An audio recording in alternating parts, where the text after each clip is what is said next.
আমার আপুর ঘেরে যাওয়া নিষেধ, তারপরেও আপুকে জোর করে ঘেরে নিয়ে গেলাম। আচ্ছা, আপুকে জোর করে ঘেরে নিয়ে যাওয়ার পরে কোনো কি অসুবিধা হলো? সামনে যদি সুন্দর কলমি শাক থাকে তাহলে তা না তুলেই পারা যায় না। আসসালামু আলাইকুম, সবাই কেমন আছেন? এখানে বিকালের সময় সব ভাই বোনেরা মিলে ঘেরে গেছিলাম। ঘেরটা কিন্তু আমাদের বাড়ির থেকে অনেকটা দূরে, তো সবাই মিলে ঘেরেই যাচ্ছি। আর যেতে যেতে সবাই মিলে কিন্তু অনেক আনন্দ করছি। আমাদের থেকে আমাদের বাচ্চাগুলো সবচেয়ে বেশি আনন্দ করে, কারণ তারা সবসময় ঘেরে যেতে বেশি পছন্দ করে, কিন্তু সময়ের জন্য নিয়ে যাওয়া হয় না। এদিকে আমরা সবাই মিলে আজকে ঘেরে যাচ্ছে, এই জন্য বেশি আনন্দ করছিল। এখানে আমি কি যেন একটা দেখাচ্ছিলাম, বলতে গেলে আমাদের ঘেরের চারিপাশটা এত সুন্দর একটা পরিবেশ, না দেখলে বিশ্বাসই করতে পারবেন না। এবছর কিন্তু প্রচুর বৃষ্টি হলো, আর সেই বৃষ্টির কারণে চারিদিকের খাল বিল কিন্তু পানিতে ভরে আছে। এখানে বিকালের সময় ভাইটা কি সুন্দর করে দৌড় পাতাচ্ছে, চারিদিকে কিন্তু জাল দিয়ে ঘেরা, আর মাঝখানে অল্প একটু জায়গা রেখে তার ভিতরে কিন্তু দৌড়টা পাতিয়ে রাখছে। সকালবেলা সেখানে কিন্তু মাছ পড়বে, আর সেই মাছটা কিন্তু তারা কি করবে সেটা আর বলতে পারবো না। যাই হোক, সামনে যেতে না যেতে সুন্দর সুন্দর কলমি শাক দেখতে পেলাম।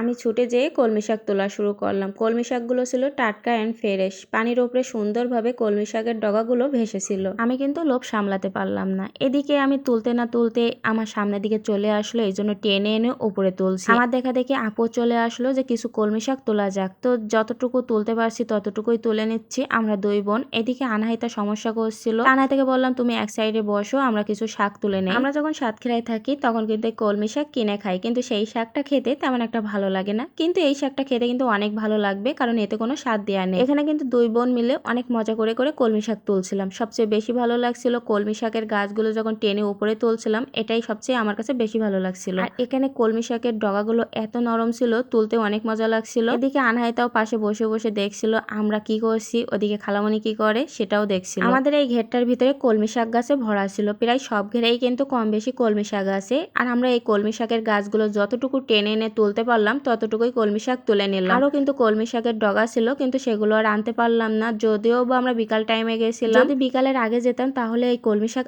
আরো বেশি তোলা যেত, কারণ পানিতে নেমে কলমি শাক তুললে আরো বেশি হতো, আরো সুন্দর কলমি শাক তুলতে পারতাম। বৃষ্টির কারণে প্রতিটা ঘেরে পানি ছিল কানায় কানায়, এই জন্য কিন্তু পানি দেখলেও ভয় লাগছিল। অনেকদিন পরে ঘেরে কিন্তু একটু আনন্দ করে গেছিলাম, কারণ আমাদের ঘেরে দুইটা নৌকা আছে, আর নৌকায় উঠতে কিন্তু ভীষণ ভালো লাগে, এই জন্য বেশি আনন্দ করছি। এখানে কিন্তু এক গোছার মতন কলমি শাক তুললাম। বাড়িতে নিয়ে কলমি শাক ছোট ছোট চিংড়ি মাছ দিয়ে ভাজি করলে সেই মজা হবে। পিছনে কিন্তু আনাহিতা তার মামার সাথে গল্প করছিল, আর এদিকে আমরা সবাই মিলে কলমি শাক তুলছিলাম। আর ওদিকে ওয়ার্থিরা কিন্তু নৌকা চালাবে, কিন্তু সেই নৌকা চালানোর যে এটা থাকে সেটা আনতে গেছিল। তো কলমি শাকগুলো কোথায় রাখবো, একটা টঙের চালের উপরে রেখে দিলাম, নিচে রাখলে যদিও বা ছাগল খেয়ে নেয়, এই জন্য কিন্তু উপরে রেখে দিছি। আমাদের সবার পিছে পিছে ছোট্ট একটা ছাগল ছিল, ছাগলটা কোথাও যাচ্ছিল না, আর ওয়ার্থিরা যেটা আনতে গেছিল সেটা কিন্তু আমি কাঁধে নিয়ে নিয়েছি। আচ্ছা, এটার নাম কি সবাই অবশ্যই একটু কমেন্টে জানাবেন, এটার নাম আমি জানি না, এই জন্য বলতে পারি। যাই হোক, পরবর্তী ভিডিওতে অবশ্যই দেখতে পাবেন আমরা সব ভাই বোনেরা মিলে কিভাবে ঘেরের ভিতরে নৌকায় উঠে মজা করলাম, সেই ভিডিওটা নেক্সট টাইমে অবশ্যই পেয়ে যাবেন। আজকের ভিডিওটা ভালো লাগলে সবাই একটু কমেন্টে জানাবেন। এই পর্যন্ত, আল্লাহ হাফেজ।